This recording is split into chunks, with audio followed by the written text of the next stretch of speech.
నమస్తే welcome to our channel. మాజీ మంత్రి ఆర్కే రోజా సాక్షికి ఇచ్చినటువంటి ఇంటర్వ్యూలో తన పిల్లల్ని వ్యక్తిత్వ హననానికి పాల్పడే విధంగా మాట్లాడుతున్నారని చెప్పి ఆమె కొంచెం భావోద్వేగానికి ఫీల్ అయ్యారు. మరి ఇప్పుడు అందరూ కూడా అధికారంలో ఉండగా మరి నువ్వు మాట్లాడింది ఏ విధంగా ఉంది అంటూ కూడా ప్రశ్నిస్తున్నారు. ఇదే అంశంపైన మనతో మాట్లాడడానికి ఉన్నారు సోషల్ యాక్టివిస్ట్ శ్రీలీల గారు. నమస్తే. నమస్తే అమ్మా. రోజా గారు, అసలు నన్ను నా పిల్లల్ని అందరినీ కూడా వ్యక్తిత్వ హననానికి పాల్పడే విధంగా మాట్లాడుతున్నారు, అసలు ఏంటిది అంటూ సాక్షికి ఇచ్చిన ఇంటర్వ్యూలో భావోద్వేగంతో గురవుతూ చెప్పడం జరిగింది. మరి ఇప్పుడు అందరూ కూడా ప్రశ్నిస్తుంది, 2019 నుంచి 2024 వరకు కూడా అధికారంలో ఉండగా మీరు ఎమ్మెల్యేగా మంత్రిగా పనిచేస్తూ ఉండగా కూడా మీరు ఏ విధంగా మాట్లాడారు? ప్రతిపక్ష పార్టీ నేతలు, మహిళా నేతల పైన, వంగలపూడి అనిత గారి పైన కానివ్వండి, ఇంకా మిగతా అందరిపైన కూడా మీరు ఏ విధంగా మాట్లాడారు? అప్పుడు గుర్తు రాలేదా? అప్పుడు వ్యక్తిత్వ హననాన్ని పాల్పడలేదా మీరు అంటూ ప్రశ్నిస్తున్నారు. మరి దీనిపైన మీరేమంటారు? ఇక్కడ రోజా మరి ఆవిడని చూడగానే ఎవరికైనా ఏం గుర్తొస్తుంది, ఆవిడ మాట్లాడే విధానం ఎలా ఉండిద్దని ప్రతి ఒక్కరికి తెలుసు. అంటే ఏ రోజైనా ఆవిడ సాత్వికంగా ఉందా, మంచిగా మాట్లాడిందా, మంచిగా ఎవరితోనైనా ఆవిడ సంభాషణ విన్నామా అని అంటే, ఈ రోజున మనం ఏది అవతల వ్యక్తులతో ఎలా ఉంటామో వాళ్ళు కూడా మనకు సేమ్ అదే, అంటే రియాక్షన్ అన్నీ ఉంటాయి.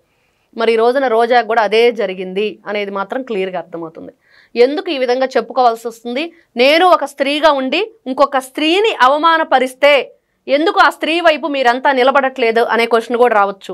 నిలబడతాం. ఎప్పుడు నిలబడతాం? ఆ స్త్రీ ఉన్నతంగా ఉండి, ఉత్తమంగా ఉండి, మంచి మాటలు మాట్లాడి, మంచి సమాజానికి చెప్పే విధంగా ఉంటే.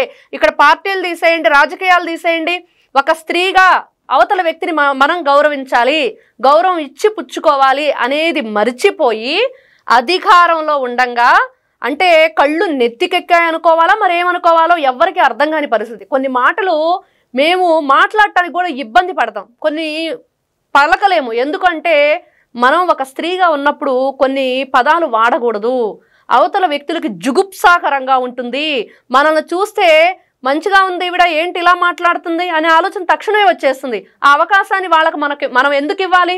మన నోరుని మనం కంట్రోల్లో పెట్టుకోవాలి. మనిషిగా ఉన్నాం, మంచిగా ఆలోచన ఉంది, బాగా మాట్లాడుతున్నాం. మరి ఈవిడేమో ప్రజాప్రతినిధిగా ఉంది, మంత్రిగా చేసింది, మరి ఇన్ని విధాలుగా ఉండి అంటే పార్టీ ప్రభావమా, లేకపోతే మీరు అంతే మాట్లాడతారా అంటే ఇక్కడ పార్టీ ప్రభావం కూడా ఉంది. గతంలో ఆవిడ అంటే పుట్టుక ఎలా ఉన్నా సరే, పుట్టుకతో కొంతమందికి కొన్ని లక్షణాలు వస్తాయి అని అంటారు, అది మంచి అయినా చెడైనా. మరి ఈవిడ పుట్టుకతో మంచిదా చెడ్డదా అనేది పక్కన పెడితే ఈ రోజున ఏ పార్టీలో ఉన్నది అనేది మాత్రమే బయటకు వస్తుంది. ఎందుకంటే ఆ పార్టీలో బూతుల తిట్టు పదవులు పట్టు అనేది గతంలో జగన్మోహన్ రెడ్డి ఒక స్కీమ్ పెట్టాడు. మరి ఎవరిని వ్యక్తిత్వ హననానికి పాల్పడటం? సొంత చెల్లెలకే గతి లేదే, అక్కడ సొంత తల్లికే గతి లేదే.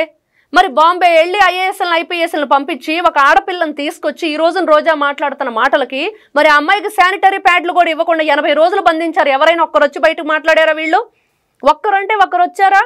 మొన్న వీళ్ళ మాజీ ఎమ్మెల్యేనే ప్రసన్న కుమార్ రెడ్డి ప్రశాంతి రెడ్డిని మాట్లాడుతుంటే చెల్లెల వరకు ఇప్పుడు అందరూ కూడా క్వశ్చన్ చేస్తుంది అదే మేడం, అసలు అమరావతి మహిళల పైన మాట్లాడుతున్నప్పుడు నువ్వు ఎందుకు రాలేదు బయటికి? దాన్ని సపోర్ట్ చేస్తూ సంకరజాతి అంటూ సజ్జల రామకృష్ణారెడ్డి అన్నప్పుడు ఎందుకు క్వశ్చన్ చేయలేదు, ఎందుకు ఖండించలేదు? ఇప్పుడు అది వేసేల రాజధాని అని అన్నారు కదా, అప్పుడు ఎందుకు మాట్లాడలేదు వీళ్ళందరూ? నల్లపరెడ్డి, వేమిరెడ్డి ప్రశాంత్ రెడ్డి గారిని అన్నప్పుడు ఎందుకు ఒక మహిళ అయి ఉండి సాటి మహిళకి చిన్న తీరుని ఖండించలేదు? ఇప్పుడు అందరూ కూడా ఇదే క్వశ్చన్ చేస్తున్నారు, ఏమంటారు మీరు? అంతే. ఇప్పుడు ఈవిడ గతంలో ఈవిడ మాట్లాడిన మాటలు మనం ఒక్కసారి వింటే,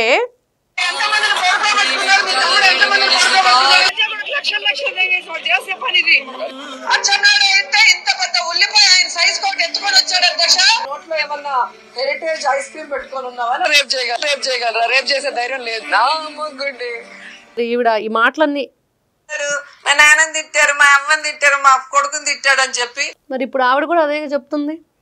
నా బిడ్డలకి నేనేం సమాధానం చెప్పుకోవాలని అంటుంది. మరి ఒక ఫ్యామిలీ ఉంది, మనకి ఆడపిల్ల ఉంది, మరి ఎదిగొచ్చిన మగపిల్లవాడు ఉన్నాడు. మరి మనం ఏ విధంగా ఉన్నాము? ఈ రోజున ఆవిడ అంటుంది మా అమ్మాయి ఇబ్బందులు పడలేక వేరే కంట్రీకి వెళ్ళిందని. మీ అమ్మాయి ఈ బాధలు పడలేక వెళ్ళిందా, లేకపోతే నీ పిచ్చి చేష్టలు చూడలేక వెళ్ళిందని ప్రజలు అడుగుతున్నారు. సమాధానం చెప్పగలిగిద్దా? అమ్మా నువ్వు గతంలో ఇలా మాట్లాడావు, ఇలా ఎక్కిరించావు, చాలా భాష భయంకరమైన జుగుప్సాకరమైన భాష మాట్లాడావు, కాబట్టి తిరిగి రియాక్షన్ అంతా కూడా మనకు వచ్చింది. మరి కాబట్టి ఇప్పుడు చచ్చినట్టు మనం పడవలసిందే ఆ మాటలు, కాబట్టి మేము వినలేము, అనింది నువ్వు కాబట్టి నువ్వే పడని చెప్పి వెళ్ళిపోయారని చెప్పాలా? ప్రజలు అదే అడుగుతున్నారు ఈ రోజున ఆవిడ అంటుంది నా పిల్ల ఇవన్నీ చూడలేక వెళ్ళిపోయిందని. ఎందుకు వెళ్ళిపోయింది? కారణం ఏంటి? మనం ఏదైనా చేస్తే వాళ్ళు అన్నారా? అసలు ఏమి ఎరగని అమాయకురాలు, ఈవిడేం మాట్లాడదు, ఇట్లాంటి ఆవిడని అంటే మాత్రం ఇది ఖచ్చితంగా తప్పని ప్రతి ఒక్కరం అంటాము. మరి ఇప్పుడే కదా ఆవిడ అంటుంది, ఐస్ క్రీమ్ ఏంటి, ఆ పెట్టుకోటాలు ఏంటి, ఆ భాష ఏంటి, వెంట్రుక ఏంటి. గతంలో మాట్లాడింది జగన్మోహన్ రెడ్డి గారు చిటికిన వేలు మీద పీకలేరని. ఏంటా వెంట్రుక భాష? ఎందుకు వస్తున్నాయి? మీరు ఎందుకు ఆ విధమైన భాషను ఉపయోగించడానికి ప్రతిసారి ప్రయత్నం చేస్తున్నారు? అచ్చెన్నాయుడు గారిని బాడీ షేమింగ్ ఏంటి? ఏం మాట్లాడాలి ఈవిడ్ని? ఎందుకు మరి? ఇంకా ప్రజలు అందరూ కూడా కొన్నిటికి కట్టుబడి ఉండరు కదా, కొంతమంది ఇంకా తెగిచ్చేస్తారు. ఎన్ని రోజులు చూస్తూ ఊరుకుంటాం?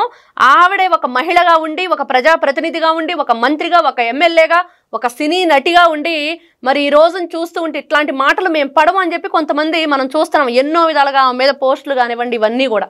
ఈ రోజున ఈవిడ నిజంగా ఏడవట్లేదు, గ్లిజరిన్ వేసుకొని వేడుస్తుందని ప్రజలు అంటున్నారు. ఏం సమాధానం చెప్పాలి? గ్లిజరిన్ ఏడుపు రోజాది అదే వినిపిస్తుంది. ఏంటి ఈ నాటకాలు? గతంలో చూస్తే ఇప్పుడు ఎవరు మీనా గారు, ఖుష్బు గారు, రమ్యకృష్ణ గారు, ఇప్పుడు మాట్లాడమనండి వాళ్ళకి. ఇంతమంది మహిళల మీద మాట్లాడారు కదా.